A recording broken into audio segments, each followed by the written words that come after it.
Bismillah, walhamdulillah, salatu wassalamu ala rasulillah wa ala alihi wa sahbihi wa man wala, thumma amma ba'd. To proceed, inshallah, today we have the station of Tuma'nina or Serenity, and we will have the chapter on advance payment sales, which is as-salam. First, Imam al-Harawi rahimahullah ta'ala in his book Manazil As-Saa'ireen said, قال الله عز وجل, under the station of Serenity, Tuma'nina, he said, قال الله عز وجل يا أيتها النفس المطمئنة. Allah the Almighty said, O reassured soul.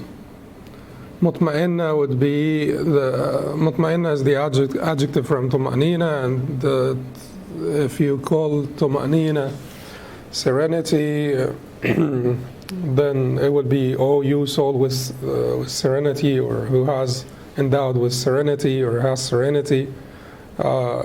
But it is also reassured, and it is also comfortable. It is also, because these are all different things that are basically implied when you speak about Tuma'nina. It's implied that there is comfort, it is implied that there is assurance, it is implied that there is inner peace, it is implied that there is also sakina, we talked about last time, tranquility. And the Sheikh will start here by talking about the definition of tuma'nina, and he will pay particular attention to the difference between tuma'nina and sakina. Because oftentimes those words are interdependent and they overlap, they are interrelated, but they are not completely synonymous. They overlap, they partially overlap. They don't completely overlap, partial overlap. So the Shaykh rahimahullah ta'ala said, at-tuma'nina, which is serenity, is a quiescence that is buttressed by valid security. It's strengthened by valid security, which is similar in certainty to the witness of the eye.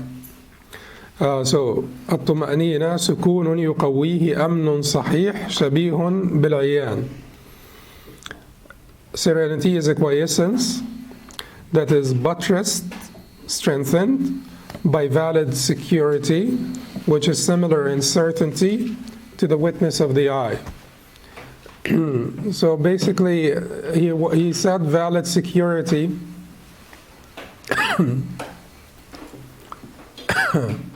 because, we are on a journey in this life, and on this journey, it is somewhat a perilous journey, causes an anxiety, causes discomfort, causes discomposure, and we do need security on the way.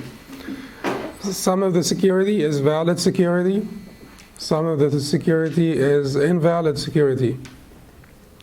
And he's talking here about the tuma'nina that is real, not fake. The tuma'nina that is based on valid security, amnun sahih, valid security. The security that comes about when you have the right relationship with your Creator, the origin, where we all came from. If you have the right relationship with the origin, then you will have this valid security. Otherwise, can people have a fake sort of tuma'nina that comes from invalid security? Yes. Heedlessness will make a lot of people comfortable. And many times a lot of people run away from religion because they just don't want to entertain the thought of an afterlife and reckoning. And they don't want to entertain the thought of taklif, which is basically the burdens of obligation. The burden of obligation, the burden of being required to do certain things and to be limited from doing or barred from certain things, that's a burden. So Allah subhanahu wa ta'ala says about those people, إِنَّ الَّذِينَ لَا يَرْجُونَ لِقَاءَنَا وَرَضُوا بِالْحَيَاةِ الدُّنْيَا وَاطْمَأَنُّوا بِهَا وَالَّذِينَ هُمْ عَنْ آيَاتِنَا غَافِلُونَ أُولَٰئِكَ مَأْوَاهُمُ النَّارُ بِمَا كَانُوا يَكْسِبُونَ. So, إِنَّ الَّذِينَ لَا يَرْجُونَ لِقَاءَنَا, those who do not expect or do not hope to meet us.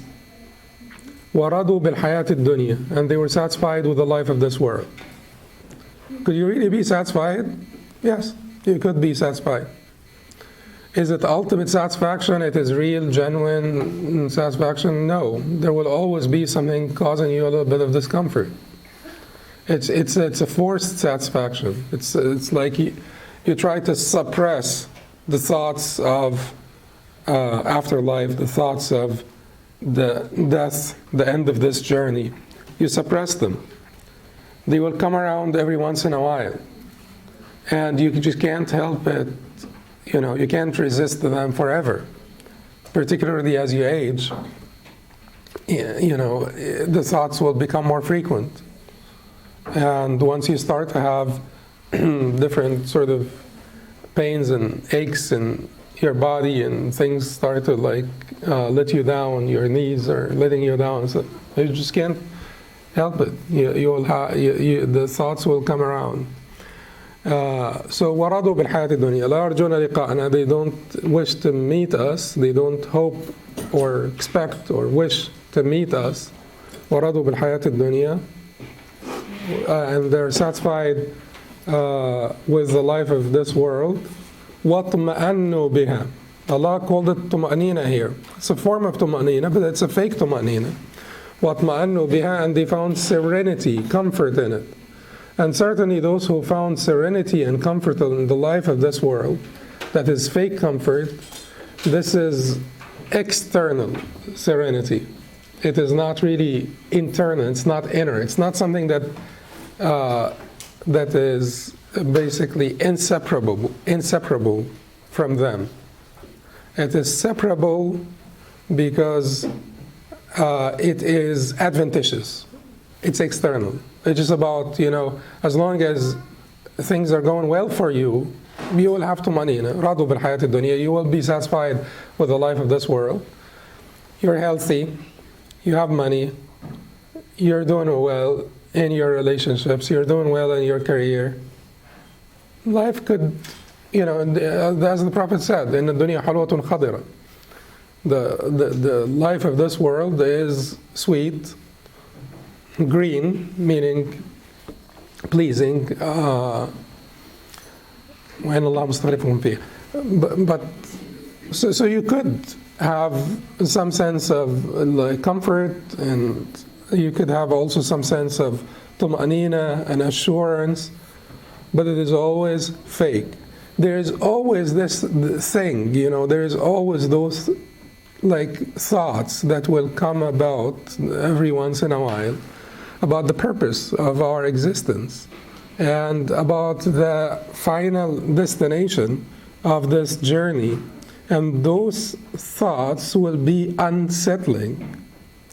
But when will you truly have true tuma'nina that is not fake, that is not adventitious, not external, it comes from inside, when you have connected with with the source, with your origin, when you have known where are you coming from, and what are you here for, and where are you going, and you are prepared for the next phase of the journey, and you aspire to the end of the journey, to the final end of the journey. So that is why it is important to pay attention to what the Sheikh says, because every word has a meaning. When he says valid security, amnun sahih, sukunun, stillness, quiescence, yuqawwihi, that is buttressed, strengthened, amnun sahih, by valid security, he means to say that many people think they have tuma'nina, they have sukun, they have amn, they have security, but it is invalid security. It is merely heedlessness. This amn sahih, Sheikh calls it shabihun bil ayan, meaning it is as clear as the witness of the eye. It is as certain and clear as the witness of the eye. It is not something that you imagined. It is true. And then the Sheikh said, وَبَيْنَهَا وَبَيْنَ السَّكِينَةِ فَرْقَانِ, and there are two differences between it, that tuma'nina and sakina, tranquility. The first difference, the Sheikh says, أحدهما أن السكينة صولة تورث خمود الهيبة أحيانا. أحدهما أن السكينة صولة تورث خمود الهيبة أحيانا. والطمأنينة سكون أو سكون أمن في استراحة أنس. He said the first difference between tuma'nina and sakina, because sometimes this may sound like splitting hair when we talk about the difference between serenity and tranquility. When we talk about the difference between tuma'nina and sakina, and keep in mind that we're also using, the translation. We're just trying to find the best word possible for the concept of tuma'nina, the concept of sakina, and so on. So how do we basically distinguish between tuma'nina and sakina? The Sheikh says, and certainly he put tuma'nina as station 59, whereas sakina was station 58, to point out to us that tuma'nina is greater than or not? Greater than sakina. It is a higher station than sakina. So he says sakina is an impetus, sawla, impetus, that causes at times, ahyanan, khumud al-hayba, the abatement of awe, or the abatement of the intensity of the awe. Khawf or fear is the station of the public.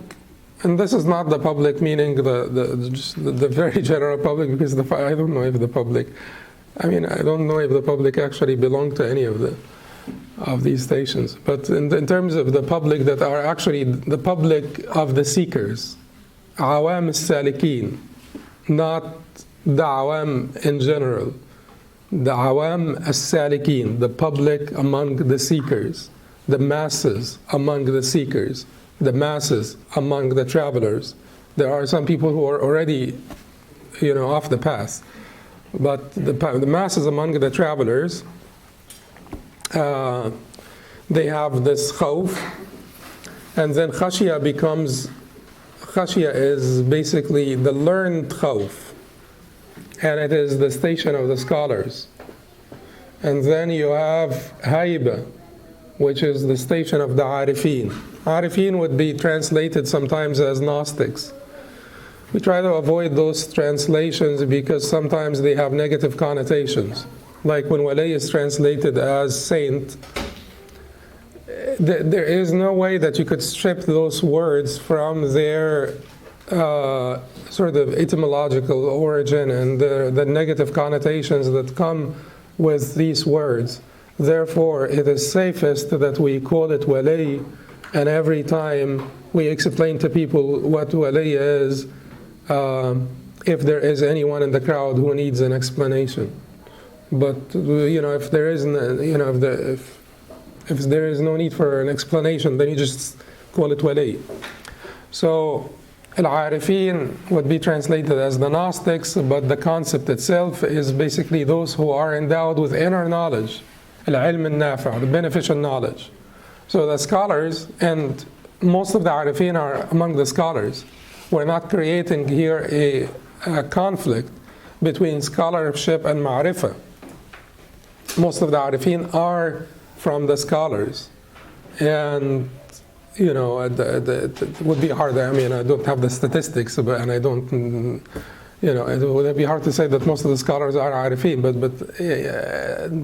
they are not. There is no conflict between the two, but certainly they are not mutually inclusive. In other words, you may not be a scholar and you have that beneficial knowledge, the knowledge of the heart, and you may be a scholar and not have it. So they are not mutually inclusive, but they are not mutually exclusive, and certainly the relationship between them is a tardi relationship, is tardi, not aksi. It is, basically synergy. It's not conflict. There is synergy between the two. The more knowledge you have, the more likely you are to be of the arifin. You will be upgraded from خوف تخشية إنما يخشى الله من عباده العلماء. Verily, those who fear Allah among His servants are the scholars, al-ulama. The relationship is a synergistic relationship. They strengthen each other. But it is not mutually inclusive per se. So, hayba is basically the khashya of the arifin, the awe. To be always in awe of the divine is the khashya of arifin. This hayba, this awe of the divine, the persistence of this hayba can sometimes be extreme and result in what they call sometimes sahqan, mahqan, so on. Sahq is basically to be crushed by this hayba. Mahq is to be obliterated by this hayba. To be obliterated by this hayba. So when people are always in the station of fear, and khashya, and then hayba, they're always in awe of the divine, and it's constant, then this can crush you, and then it can obliterate your existence, which is mahq. And they say that mahq is it's basically a bridge to fana, to self-annihilation.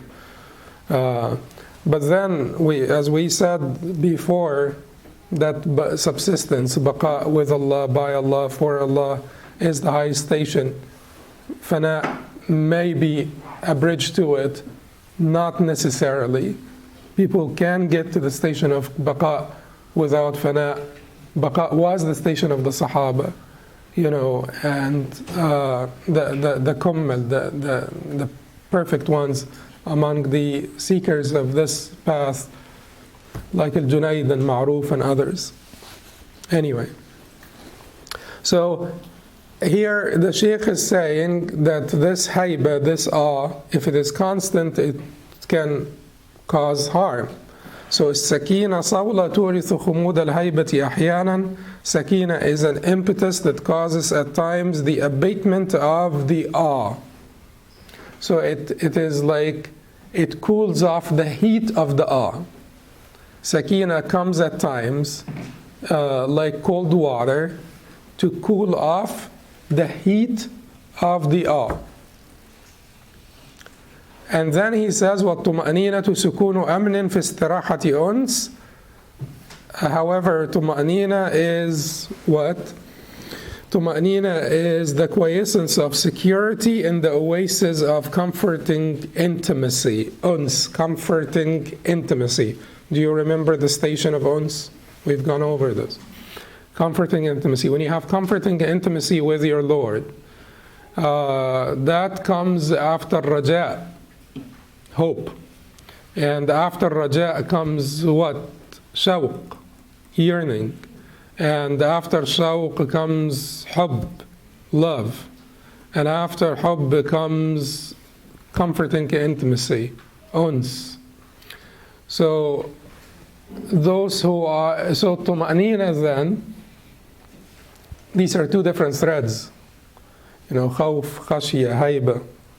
And then raja, shawq, hubb. These are two different threads. So when we're talking about that thread, and certainly reflecting on the attributes of rigor and might brings about the khawf and khashya and hayba. Reflecting on the attributes of beauty and also reflecting on the that, which is the essence of the divine. Because ultimately, if you put the attributes of jalal and jamal rigor and beauty together, ultimately the That, which attributes basically have the ultimate say? Jamal. Yeah, because Rahmati wasi'at kulla shay. My mercy encompassed all things. And Rahmah is an attribute of Jamal.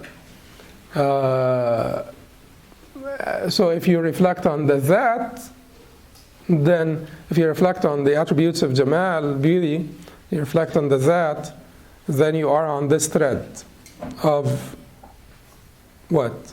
Raja, hope, shawq, yearning, hub, love, and uns, comforting, intimacy. So he's saying that the sakina comes to cool off the intensity of the awe. At-tuma'nina is there in the station of comforting intimacy. Which one is better then? Tuma'nina, because the station of comforting intimacy is a stable station. Sakina comes to just cool off the heat of the awe. Whereas a tuma'nina is a stable station or a stable condition that you experience in the station of comforting intimacy. And it is a station by itself as well.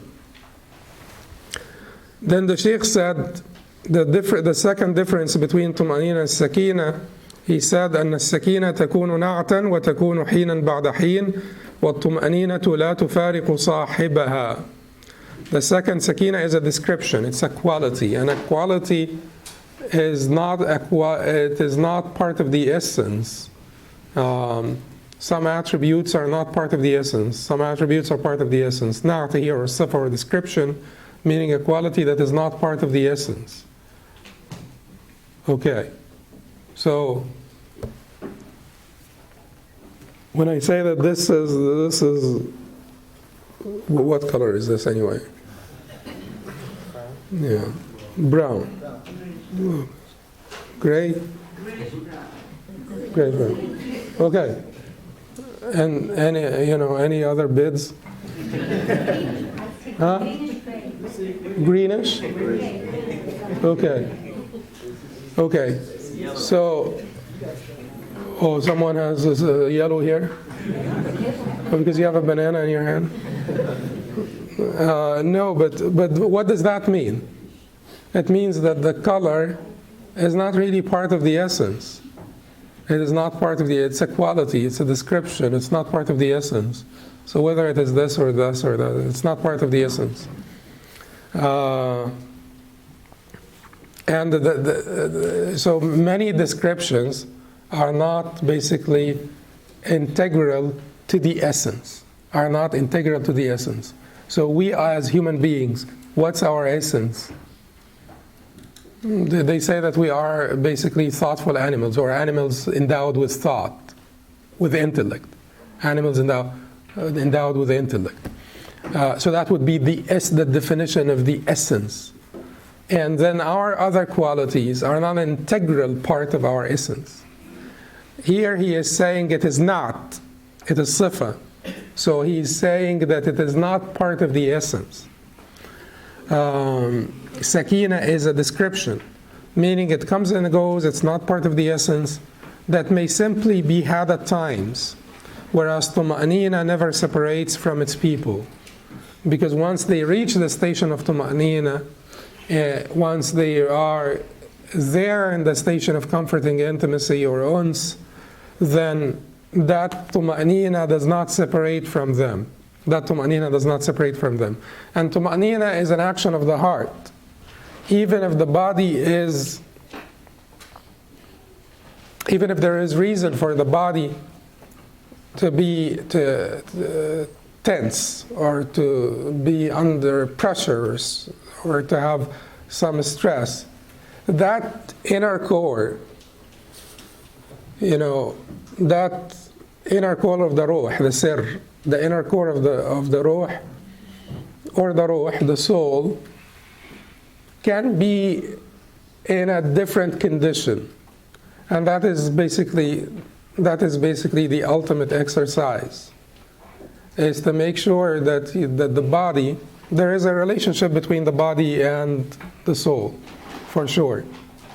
Because the soul, the ruh, becomes a nafs when it comes down in the body, right?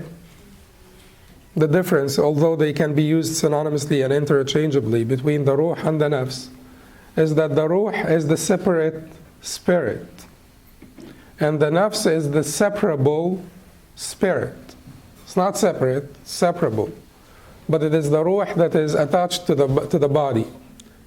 Where is it mostly attached, or most ardently attached? What part of the body it is most ardently attached to? The heart. But as long as the ruh is in the body, it is the nafs. And there is a relationship between the two. They affect each other. They affect each other.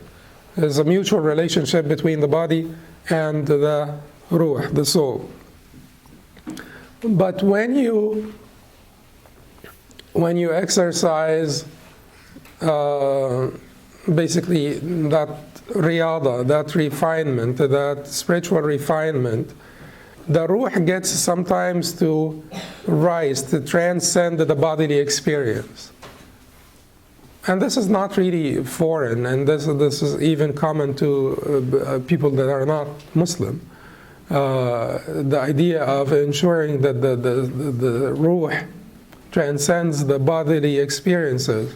So when you go through a negative experience or a painful experience, your body goes through a painful experience, your ruh is not crushed, and it is not dampened, and it is not, your ruh could be in a separate realm, enjoying the bounties and the graces of its Lord, separate realm. As Imam Taymiyyah rahimahullah said in his famous statement about what could my enemies do to me? If they imprison me, it's my seclusion. If they torture me, it's my jihad.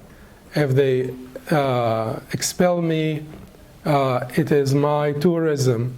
If they kill me, it's my martyrdom. So, Jannati ma'i fi sadri. My paradise is inside my chest. So any advantageous experience, any experience of the body, the ruh is in a different realm. And when the prison guard closed the door on him, he said, وَضُرِبَ بَيْنَهُمْ بِسُورٍ لَهُ بَابٍ بَاطِنُهُ فِيهِ الرَّحْمَةُ وَظَاهِرُهُ مِنْ قِبَلِهِ الْعَذَابُ. So he said that like a fence was put up between them. Inside it is mercy. Inside the prison cell is mercy. And those prison cells used to be, and I've seen them. You don't want to even think about their prison cells. And oftentimes they used to be underground, like a hole in there. But when you can, so yes, you could actually, through training, through refinement, you could reach a point where the soul is not impacted by the experiences of the body, the painful or negative experiences of the body. And in this case, tuma'anina, the serenity, the inner peace, the comfort of your soul will not be affected by the tension, the stress, or any sort of adventitious external circumstantial factors. Then the Sheikh said, الدرجة الأولى. Then the Sheikh said it is of 3 levels. This طمأنينة is of 3 levels. الدرجة الأولى طمأنينة القلب بذكر الله. وهي طمأنينة الخائف إلى الرجاء والضجر إلى الحكم والمبتلى إلى المثوبة. The first level is the serenity of the heart in the remembrance of Allah. It is the serenity found by the fearful in hope, the aggravated in the resignation to destiny, the afflicted in the expectation of reward. So this is self-explanatory, so we will not stop for too long here. It's self-explanatory, right? This tuma'nina, this serenity of the heart, is the serenity that is found in the remembrance of Allah. In Surah Al-Ra'd, Allah says, الَّذِينَ آمَنُوا وَتَطْمَئِنُّ قُلُوبُهُم بِذِكْرِ اللَّهِ أَلَا بِذِكْرِ اللَّهِ تَطْمَئِنُّ الْقُلُوبُ. Those who believed and their hearts find serenity in the remembrance of Allah, most certainly in the remembrance of Allah, hearts will find serenity. Most certainly in the remembrance of Allah, hearts will find serenity. And that's basically, and we will come back and talk about this at the end, but that is the surest path to serenity. Dhikr, the remembrance of Allah. And he's talking about the hearts. So it is the dhikr that comes out of the heart. Yes, it manifests on the tongue, but it is the dhikr of the heart. It is the remembrance of the heart that manifests on the tongue. So he says that this is the first level of tuma'nina. And he said it is the tuma'nina that is found by the fearful in hope. The one who is in fear, when he remembers raja', the one who's in a state of khawf, when he remembers raja'. And as we said, that you fly to Allah subhanahu wa ta'ala like a bird, 2 wings and a body. What's the body of the bird? Love, hub. And the 2 wings are fear and hope. And in order for you to stay straight, you will have to use both wings. And once you have found yourself sort of deviating in one direction, excessive fear that is causing possibly sahq, crushing, or mahq, obliteration, then you need to balance this out with the other wing. That's hope, that's raja'. But ultimately, the love should be the overall, the dominant feeling that you have in your relationship with your Lord. So he said, al-kha'if ila raja', the fearful in hope. The fearful whenever he feels it to be too tense, or he feels the beginnings of despair. He does not wait until he becomes desperate.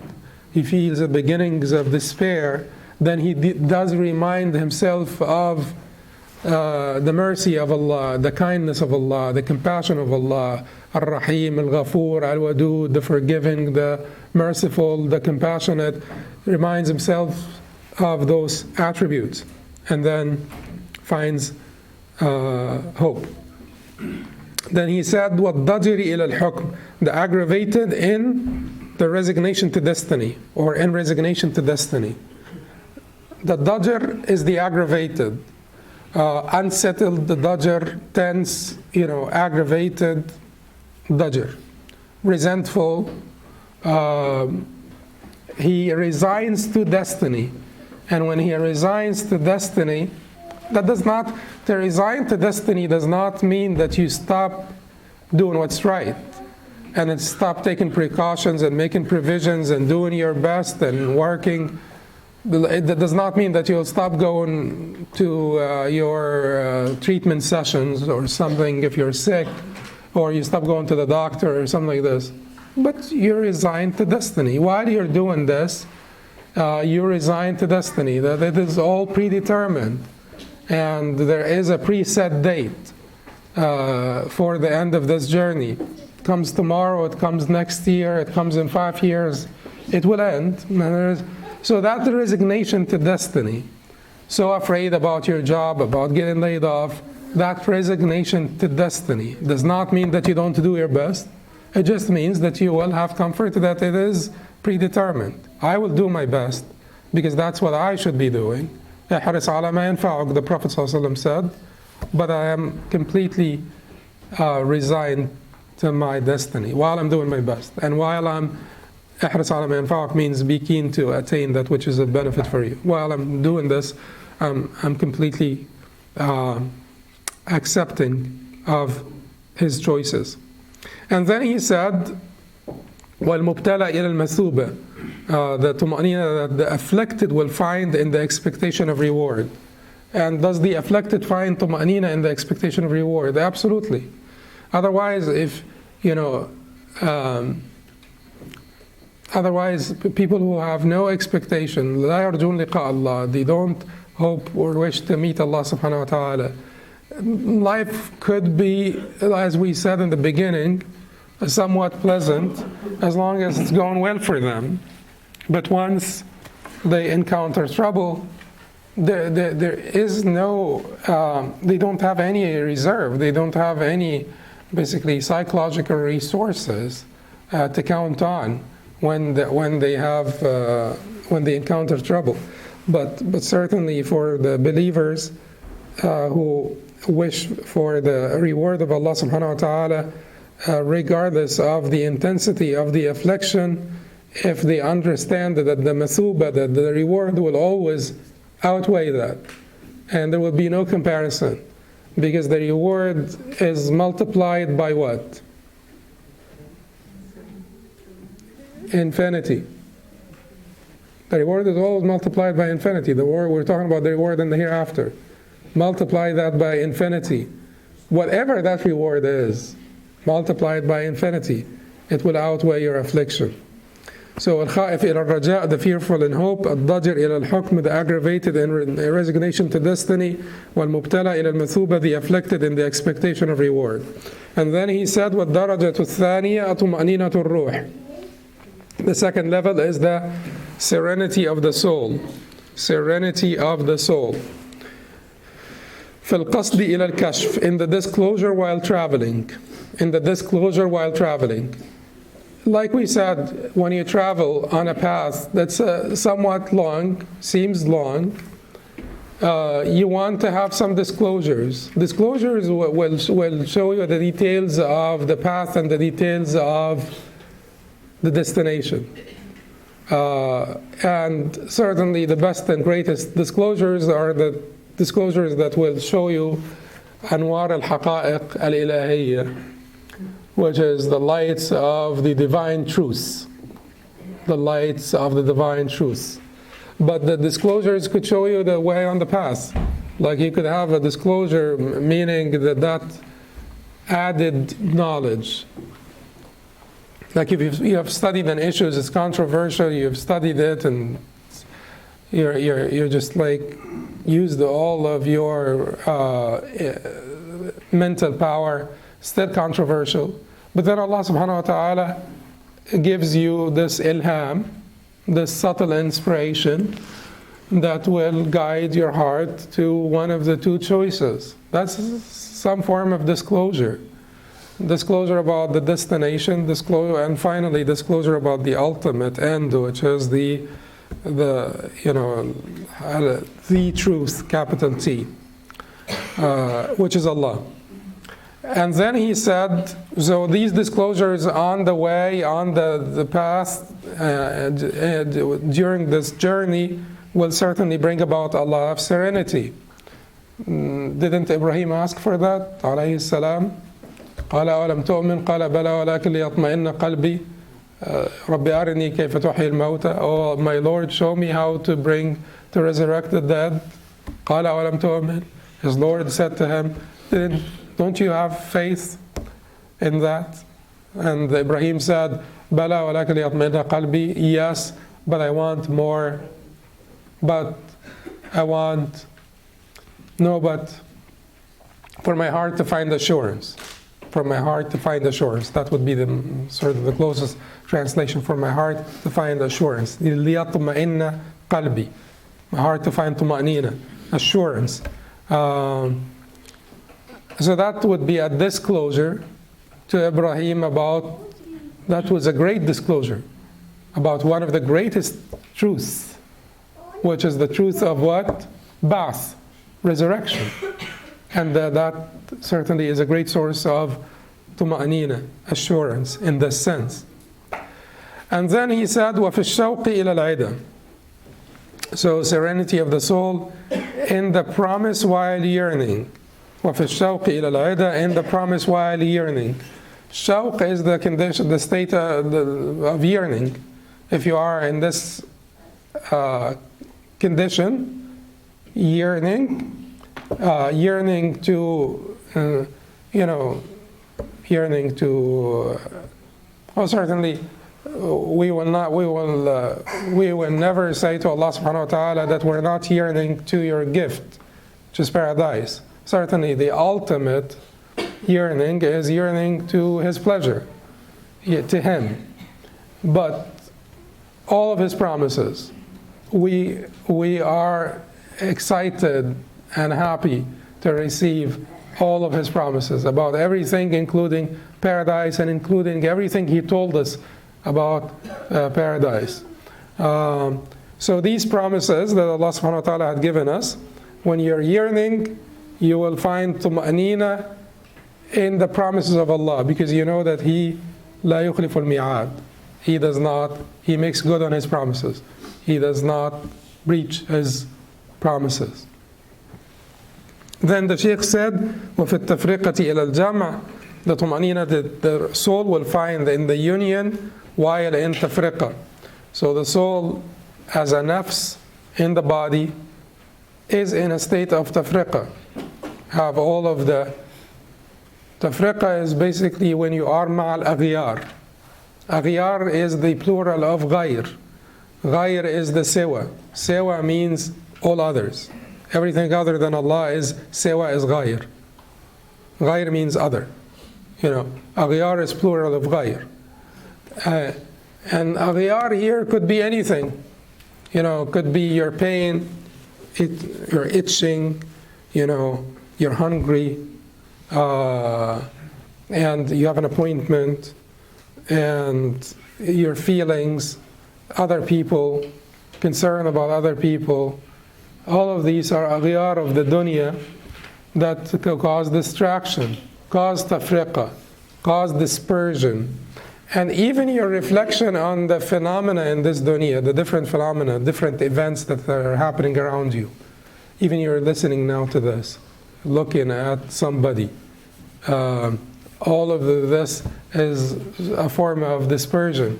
But Jama' union is your togetherness with Allah subhanahu wa ta'ala that will distract you from all of your occupations. And the goal is, and that is the station of the Sahaba and the station of the Prophets, is that it distracts you not from your occupations, but in your occupation. So, is that obvious? In your occupation. So you are in your occupation with the different things in the dunya that you have to go about to do and you have to go about, but you are still in a state of togetherness with Allah subhanahu wa ta'ala in your occupation. Heart is never void of the remembrance of Allah subhanahu wa ta'ala, and everything, even your occupations, are aligned with your ultimate goal. When they are aligned with your ultimate goal, they will not be distraction. If you have, and this is basically the exercise of qasd, intent, having the right intent and having the right direction. And then you align everything, and you're going out to work in the morning, having this aligned with the ultimate goal. You get married having this aligned with the ultimate goal. Your entire marriage is aligned with the ultimate goal. You move to a different city aligned with the ultimate goal.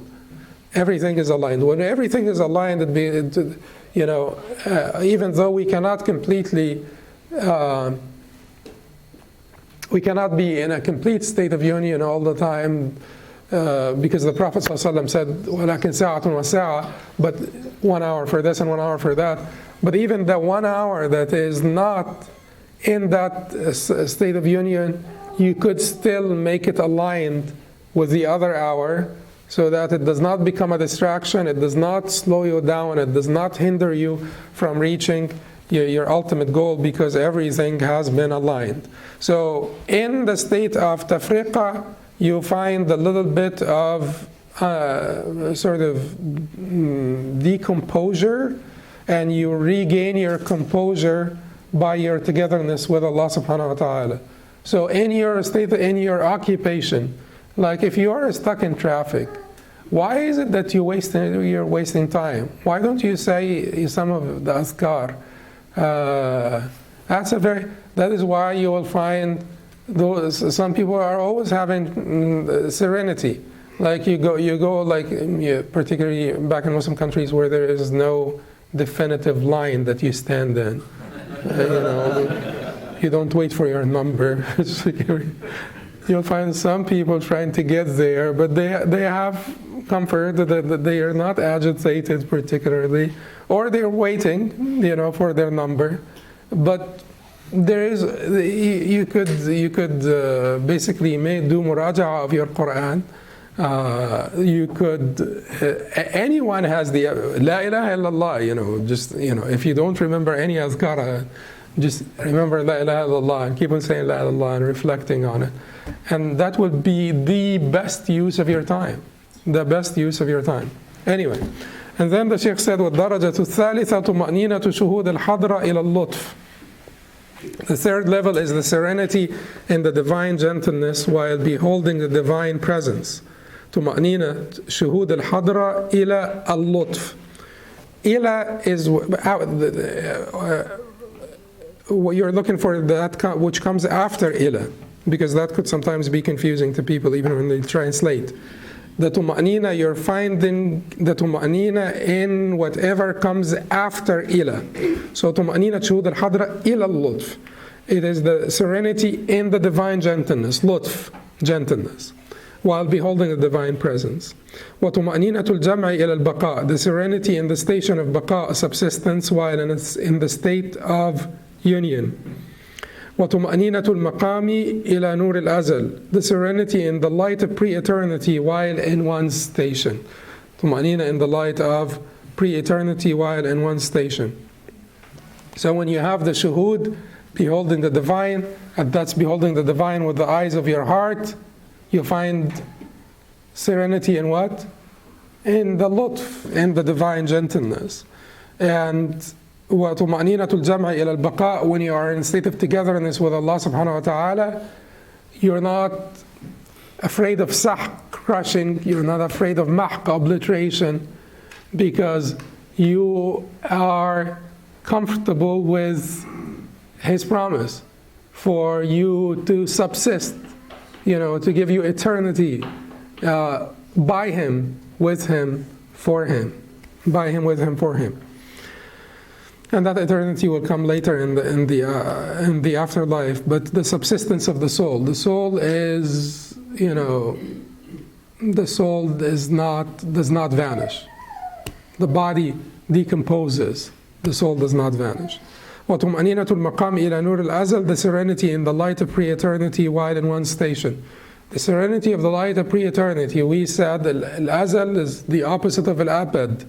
When the temporal variant, both mean eternity, but if you add basically the direction, al-abad would be eternity in the future, al-azal would be eternity in the past. And when we talk about pre-eternity, we're talking about eternity in the past.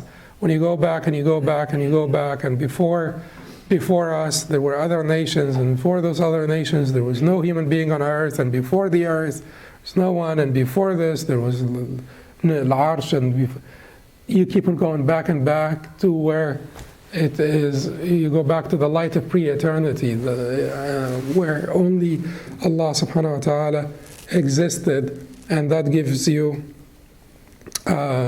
serenity, and it gives you hope, because the one who had always existed and the one who will always exist, your subsistence will be by Him, and His promise is never breached. And that gives you tuma'nina, gives you serenity. Now the final thing that I wanted to say is that working for tuma'nina, how do we work, how do we take practical steps towards tuma'nina?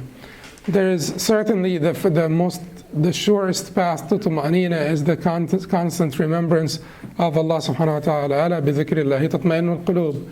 In the remembrance of Allah, when hearts find their assurance, their tuma'nina, their serenity, and that is the remembrance by the heart that manifests on the tongue and the rest of the body. So remembrance of Allah subhanahu wa ta'ala. The second thing comes from a hadith. There are two hadith also that add to this. So the remembrance of Allah and righteousness and goodness, good, to be good, to do good, brings about tuma'nina, sows the seeds of tuma'nina in your heart, in your nafs. The Prophet ﷺ said to Abis ibn Ma'bad when he came to ask him about birr and ithm, he said to him what? البر ما اطمأن إليه القلب واطمأنت إليه النفس والإثم ما حك في الصدر وتردد في النفس وكرهت أن يطلع عليه الناس. So he said to him, البر, righteousness, is what? ما اطمأن إليه القلب, is that which hearts find serenity and طمأنينة in. واطمأنت إليه النفس, and the self finds طمأنينة in. And ism, evil, wavers like quivers in the chest, and this nafs will find discomfort, unease in it or about it. And that is an important lesson. And when people, that is a beautiful hadith, استفتي قلبك. And unfortunately, a distorted understanding of this hadith would be problematic. Consult your heart. The hadith of consult your heart. Because most of the time, it is about consulting your heart. Most of the time, most of the obligations of this deen are very straightforward. There is not that much controversy or nuances or intricacy in birr al-walidain, for instance, being good to your parents. Kindness, there are so, if you look at the obligations of the Quran, the injunctions of the Quranic injunctions, and the foundations of morality in the deen, you will find all of them to be straightforward. There is not that much, difficulty. They don't require an erudite, verifying scholar to decipher things. Clear, straightforward. Certainly that does not mean that we don't need the scholars for when things need clarification. But oftentimes things are clear to us, but we act dumb. Sometimes we just act like it's not really clear. No, it's clear. So istafti qalbak is very important. So goodness, the good, and to pursue the good all the time will bring about tuma'nina to the heart and tuma'nina to the nafs. Particularly which type of good? Because there is another hadith that highlights or points out one particular good. Remember? I think it's hard to, but the idea here is one particular good has been highlighted as a source of tuma'nina in another hadith reported by al-Hasan ibn Ali radiallahu anhu. He said, the Prophet ﷺ said, دع ما يريبك إلى ما لا يريبك الصدق طمأنينة والكذب ريبة. He said, leave that which causes you doubt to that which does not cause you doubt. الصدق طمأنينة. Truthfulness brings about serenity, طمأنينة. Lying. And lying sows the seeds of doubt. Truthfulness is the one good that is most relevant, pertinent here to the discussion of tuma'nina, truthfulness. And this truthfulness is basically an encompassing concept of truthfulness. It is not just truthfulness in speech, it's truthfulness in action. It is truthfulness in relationships. It is honesty, commitment, to be genuine, to be true, to not be fake in your relationships, in your feelings, even with yourself. Your feelings are true. You're true with yourself. You're true with your Lord. You're true with the people. You're committed. You're sincere. You're devoted. That's truthfulness with your Lord. You don't pretend. You're not pretentious with the people. You are yourself. And do you understand how beautiful that is? And it brings about comfort and composure and inner peace. To be yourself, to not need to pretend. There is no lying whatsoever involved. You're always yourself.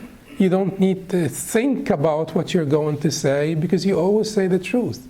It does not require effort. When you make up a story, you have to make up a story. That is effort, you know. But when you're always saying the truth, and when you're not pretending, and when you're not trying to be someone you're not, that brings about inner peace, serenity, tuma'nina, and composure. So that's another one.